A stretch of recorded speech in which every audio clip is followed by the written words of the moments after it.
I want to talk about Rotten Tomatoes because, here on World of Geekdom, I cover movie stuff. I don't really call this a movie channel, even though I love genre films and I love movies altogether. But it's not really a movie channel, but I do cover a lot of movies on here. I review them on here. And one of the things that I have seen lately a lot is this Rotten Tomatoes thing. And not the website, but like this civil war that has been now formulating because of Rotten Tomatoes. Now, what am I talking about? Those of you who follow the movie news sites and, social media and some of the channels, you know what I'm talking about. But basically, it started with Last Jedi, and now it's kind of continued into Captain Marvel, where there's this stuff going on called review bombing, where you have essentially two different groups. You've got people who are in support of the film, people who are not in support of the film. And most of the time, their support or lack thereof has nothing to do with the actual content of the film. Not every time, of course, but most of the time.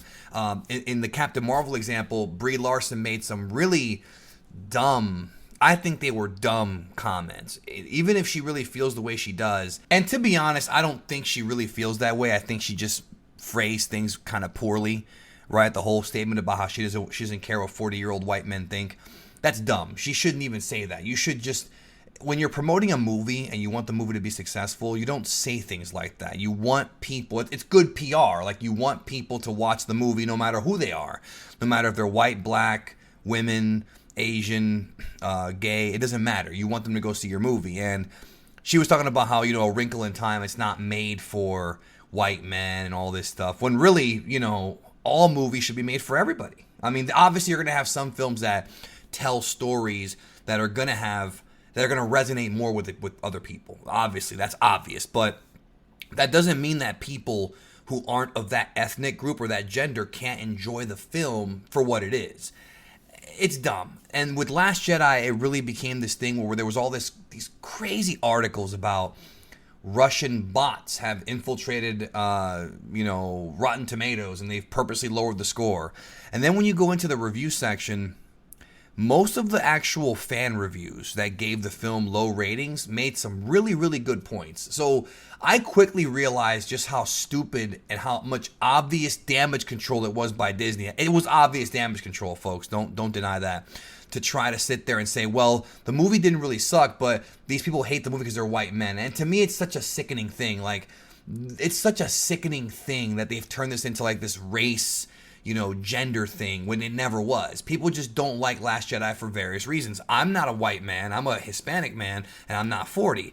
I didn't like that movie. I didn't like it. I have nothing against strong women, but there's a lot of problems with that film. And it's all about Rotten Tomatoes. Now, recently there was another story that came out where Rotten Tomatoes is removing the whole want to see percentage thing. So basically, if you go to Rotten Tomatoes, and you're hyped for a film, you can click on something that's called I want to see it, and the higher that number is, the more anticipation there is for it.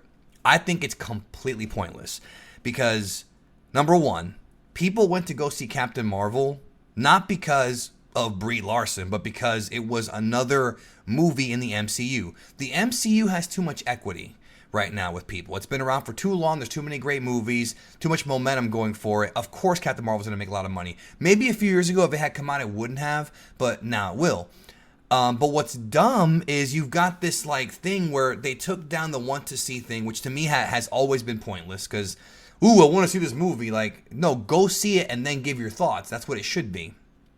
And instead, they removed it and people got mad, which, number one, I don't really understand the purpose of getting mad over that. I mean, it's just my opinion.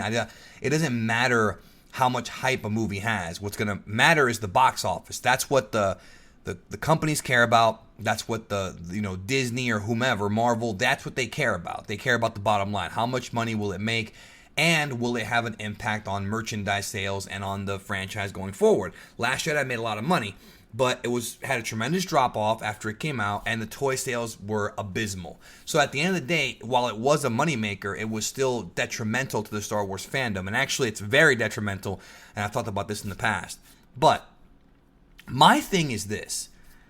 As much as I think it's fun to go to Rotten Tomatoes and read some of the reviews, it's also a waste of time. I think people put too much stock in reviews on Rotten Tomatoes. Now, if you're one of those people who come on here and you want to watch somebody like, Chris Stuckman, Jeremy Johns, the Collider, the Schmoes, Beyond the Trailer, Grace Randolph, if you want to watch these people and get their thoughts, these are like the YouTube reviewers, right?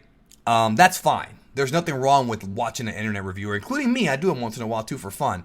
Nothing wrong with that. But I think going through and looking at the percentage of films and whether it's 98%, or 93% or any of that stuff, I don't understand the point of that, because there are movies on there that I know for a fact should have higher or lower percentages based on the filmmaking, based on, how good the movie is to me, because everyone's different. And yet they have ratings that are lower than they should be or higher than they should be. It doesn't really make any sense on there. And so when you look at that, I think what we need to do as a culture of movie fans is not put so much stock into Rotten Tomatoes. Who gives a damn about Rotten Tomatoes? Like, if you want to go on there and read a couple reviews and then see, okay, this person kind of resonates with me, what I'm going to like about the film or what I'm not going to like about the film, that's fine. If you want to watch YouTubers, or even better, if you want to read reviews like back in the day, because Siskel and Ebert are no longer with us, of course, haven't been for years, but there's other critics and newspapers and whatnot, but who the hell reads newspapers anymore? Everybody's online now. Everyone's on YouTube now. So if you're going to watch your movie channel, Screen Junkies, whatever, whoever you watch, that's fine. Because at least you're going to get an actual human being talking to you saying, okay, I like this, I didn't like this, I think you'll like this if you're this kind of person, or if you're not this kind of person. But going on Rotten Tomatoes and looking at the percentage number, and I've had friends of mine hit me up and are like, oh, dude, the numbers is low. That means the movie sucks. And it winds up like not sucking, or, oh man, those numbers are high. Then I go see the movie and it's boring as hell. Like, you should never, ever, ever look at a Rotten Tomatoes number and determine whether or not you want to watch a movie. You should just go see the movie if you want to see it. Movies aren't even that expensive anymore, especially if you have the AMC Stubs deal where you pay $20 a month and you get unlimited movies. You get 3 movies a week. Movies are not that expensive. Where they get you is the popcorn and the soda. That's where they get you. You know what I'm saying? I've paid upwards of like $16 for popcorn and soda in the past, depending on the movie theater and what discount I got. So that's where they get you, with the popcorn and the soda. But the movie itself is usually not that expensive, especially if you have an AMC Stubs thing. Now, obviously, if you don't have that, it could be more expensive, and that's fine. If you want to be pickier with your movies, there's nothing wrong with that. But I think looking at a Rotten Tomatoes percentage shouldn't mean anything. It shouldn't mean anything, dude. Certified fresh, okay, great. Like, how about I actually hear a person talk? Now, there is another problem here. We're going to play devil's advocate here for a second, okay? The problem is a lot of reviewers now are essentially fanboys. And a lot of us, including myself in some cases, a lot of us who are watching these reviews are also fanboys, which is good, but it's also bad, because when you're a fanboy, you tend to defend things more. You tend to be a bit biased. And that's the problem, is that everybody is biased. Everybody has a bias. I might do a whole video on bias at one point. So you have to be careful when you're watching a review if the person is really, being honest and saying, okay, I love the X-Men. I love the X-Men stories and the characters, but this X-Men movie was not that good. Like X3, for example, that one wasn't very good. Or if they aren't comic book fans, but they say, you know what, I enjoyed this movie. It was kind of sickening when the Dragon Ball Super Broly movie came out, and I saw people criticizing the movie because they have to watch the entire series, and that's really stupid, considering that by that same logic, Infinity War is trash if you don't see the other fucking, the other Marvel MCU movies. It's dumb. It's stupid if you ask me. And it's bad logic if you ask me. But, again, going with a fanboy opinion is not inherently bad, but it could be if you're an actual person who appreciates the art of film versus just, wacky stuff. Then you have to go with a more sophisticated reviewer. So the idea, I think, is to go around and kind of pick a handful of reviewers that you respect and hear their thoughts. That's what I do anyways, but I usually stay away from reviews for movies until I go see them, only because I don't want to get influenced by the reviewers. I want to go in there with an open mind, and then later on, afterward, go online and try to see what the reviewer says, see if I agreed, see if I missed something, because sometimes, you see a movie, and the first time you're walking out of that movie theater just in an adrenaline rush, and then after a couple more times, you realize it wasn't that good. Like Rogue One, for example. Rogue One left me happy, and then when you watch it back, it's not a terrible movie at all. It's just not as good as it was the first time, and that's bad when movies don't have that replayability. So the key thing is stop putting so much stock in Rotten Tomatoes, okay? Really. At least in the percentage score. If you want to skim through the reviews, that's fine, but just looking at the number and saying, oh, it's at 80%, I'm not going to go see it, I don't know. I would probably check out some reviews, some actual reviews from people who give their thoughts, because maybe you're missing out. Or maybe you don't care that much, and maybe you'll just go watch it on Netflix when it comes out. I mean, everybody's different. Every person is different. And I respect that. But I just think that I'm just tired of, like, all these articles and all these people fighting over Rotten Tomatoes. Who cares about Rotten Tomatoes? Y'all got to stop pedestaling that website.